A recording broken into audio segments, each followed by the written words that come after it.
Hello friends, enlighten space में आपका स्वागत है। हाल ही में ब्रिटेन में हुई रिसर्च के मुताबिक हमारे शरीर की सुपर सेल फैलकर एंटीबॉडी कोरोना को भी हरा सकती है। चलिए जानते हैं एंटीबॉडीज़ किस तरह कोरोना को हराने में कारगर साबित होंगी। किसी वायरस से संक्रमित होने या उसे रोकने के लिए टीका लगाने के बाद हमारे शरीर में जो एंटीबॉडी बनती है वह काफ़ी शक्तिशाली हो सकती है।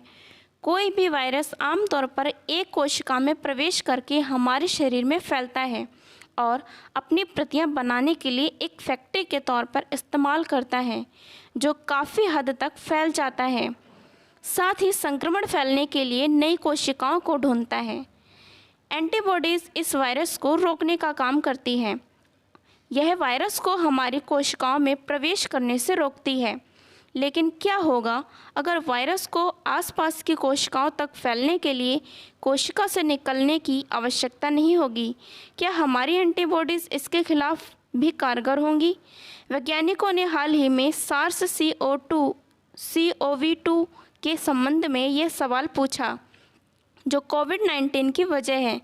अत्यधिक संक्रामक कोरोना वायरस मानव कोशिकाओं में बदलाव कर सकता है। वह संक्रमित कोशिका को आसपास की कोशिकाओं के साथ जोड़कर उन्हें सुपर सेल में बदल सकता है। केंद्रकों की मौजूदगी के कारण कोरोना वायरस विभाजन कर पाता है। आकार में सामान्य कोशिकाओं के मुकाबले बड़े होने और जेनेटिक मटेरियल में समृद्ध होने के कारण ये सुपर सेल कोरोना वायरस के लिए बेहतरीन फैक्ट्री का काम करेंगी। इस सुपर सेल को सिंथिया भी कहा जाता है और एक से ज़्यादा कोशिकाओं के आपस में जुड़कर बनने के कारण इनमें एक से ज़्यादा केंद्रक यानी कोशिका के भीतर जेनेटिक मटेरियल को सुरक्षित रखने वाला केंद्र और प्रचुर मात्रा में साइटोप्लाज्म यानी कोशिका झिल्ली होती है। एक बड़ी कोशिका में ज़्यादा संख्या में केंद्रकों और साइटोप्लाज्म की मौजूदगी के कारण कोरोना वायरस आसानी से विभाजन कर पाता है। कोशिकाओं को आपस में जोड़कर सार्स CoV-2 उसे मारने में सक्षम एंटीबॉडीज़ के संपर्क में आए बगैर अपनी संख्या बढ़ा पाता है। न्यूट्रलाइजिंग एंटीबॉडी एक ऐसी एंटीबॉडी होती है जो किसी संक्रमण से कोशिकाओं की रक्षा करने के लिए जिम्मेदार होती है।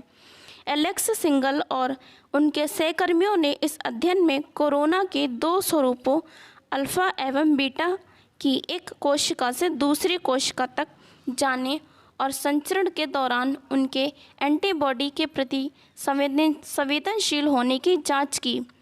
सबसे पहले ब्रिटेन में पाया अल्फ़ा स्वरूप एंटीबॉडीज़ के प्रति संवेदनशील अर्थात एंटीबॉडीज़ वायरस के इस स्वरूप से शरीर की रक्षा करने में सक्षम हैं, और दक्षिण अफ्रीका में पाया गया बीटा स्वरूप इन एंटीबॉडीज़ के प्रति कम संवेदनशील है।